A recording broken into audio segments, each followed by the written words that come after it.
तुम्हारे झूठ से वाकिफ तो हूं, लेकिन तुम्हारे झूठ से वाकिफ तो हूं, लेकिन मैं अपनी साफगोई से परेशान हूं।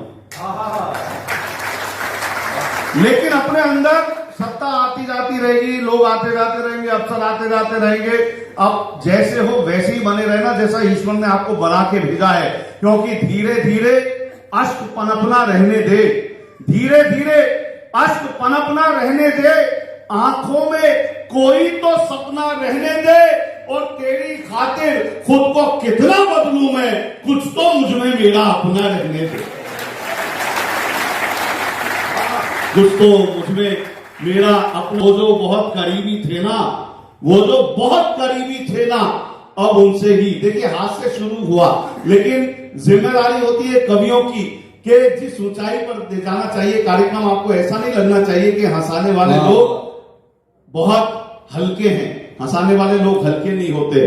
जब उनको हल्का समझ लिया जाता है तो थोड़ा सा कष्ट होता है। आप तो बहुत खूब सुन रहे हैं, आनंद से सुन रहे हैं। कई बार हम ऐसी जगह फंस जाते हैं या ऐसे लोगों से बड़े घुलनशील हो जाते हैं, सहज हो जाते हैं। बहुत सारे लोग हमारी सहजता को नहीं समझ पाते, वो हमें भी छिछोला समझते हैं। तब कई बार बड़ा कड़वा लिखना पड़ता है कि मैंने उससे हंसकर थोड़ी बातें क्या कर ली, मैंने उससे बातें क्या कर ली, उसने हल्केपन में मुझको ऐसा वैसा समझ लिया। मैंने उससे हंसकर थोड़ी बातें क्या कर ली, उसने हल्केपन में मुझको ऐसा वैसा समझ लिया। झूठा, दंभी, कुटिल, कमीना, बेगैरत, जाने क्या क्या लगता है, उसने मुझको भी अपने जैसा समझा।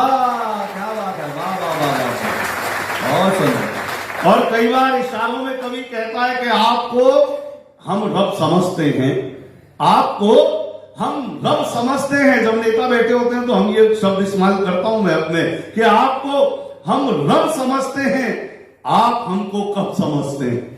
आपको हम रब समझते हैं, आप हमको कब समझते हैं। हम कहें क्यों आपको शातिर, आपको तो सब समझते हैं। बहुत सुंदर।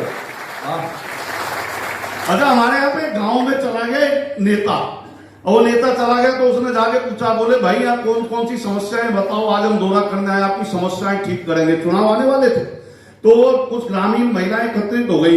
बोले बेटा हमारे यहाँ 2 ही समस्या है। बोले क्या, पहली बताओ। बोले हमारे अस्पताल नहीं है गांव में। अब भाई साहब वो नेताजी ने, मंत्री जी ने तुरंत मोबाइल निकाला और अपने पता ना कहां मिलाया, भाई देखो कल ही शिलान्यास का पत्थर रखवाओ, कल ही अस्पताल की घोषणा करो, परसों से काम शुरू हो जाना चाहिए। बोले ले ताई, तेरी एक समस्या का तो हल हो गया, अब दूसरी क्या समस्या है। बोले बेटा हमारे गांव में मोबाइल के टावर नहीं है।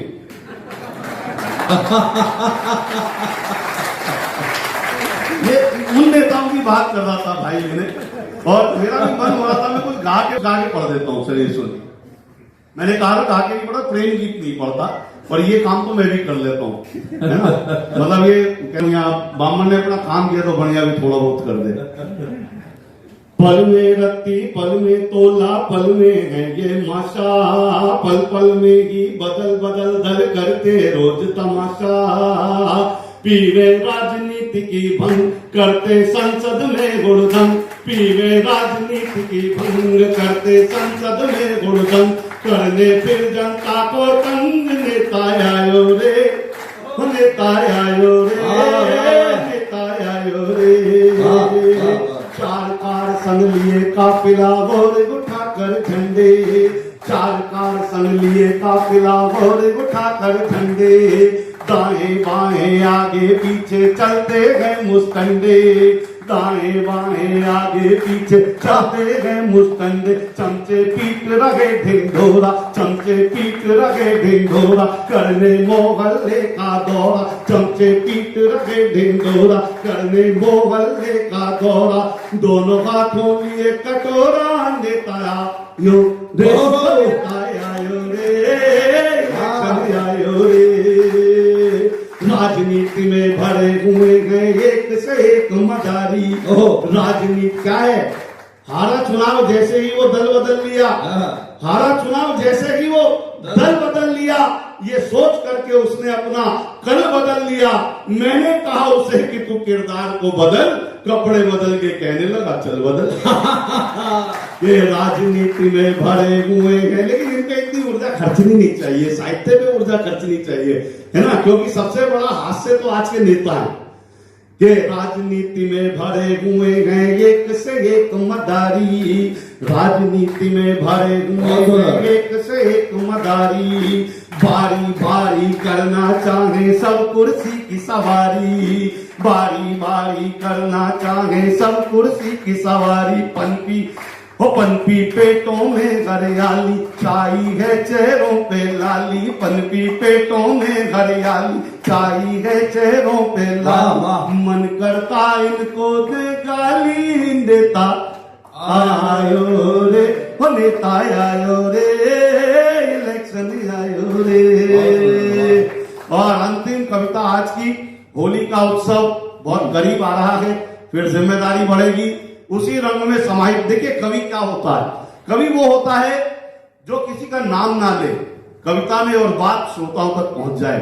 सिंबॉलिकल वे में फिर मैं एक रचना देता हूं, पुरानी रचना है, मुझे शायद देख के पढ़नी पड़ेगी। बहुत पहले कवि कहा था कि ये जो सुनिएगा, बहुत बारीकी से सुनिएगा, बारीकी से समझ आएगी, नाम किसी का नहीं है पर बात पूरी पूरी आप तक पहुंचेगी कि ये जो राजनीति के रंग होते हैं बहुत दबंग होते हैं, ये जो राजनीति के रंग होते हैं बहुत दबंग होते हैं, यूं तो बदरंग होते हैं पर हकीकत में नंग होते हैं। ये जो राजनीति के रंग होते हैं बहुत दबंग होते हैं, यूं तो बदरंग होते हैं पर हकीकत में नंग होते हैं। और इन रंगों की भी अपनी एक राजनीति होती है, इन रंगों की भी अपनी एक राजनीति होती है। कई बार लाल रंग बगावत का बिगुल बजाता है, कई बार लाल रंग बगावत का बिगुल बजाता है, हरा रंग मौन धारण कर जाता है, नीला रंग अहंकारी हो जाता है और केसरिया रंग आस्थाओं के नाम पर व्यापारी हो जाता है।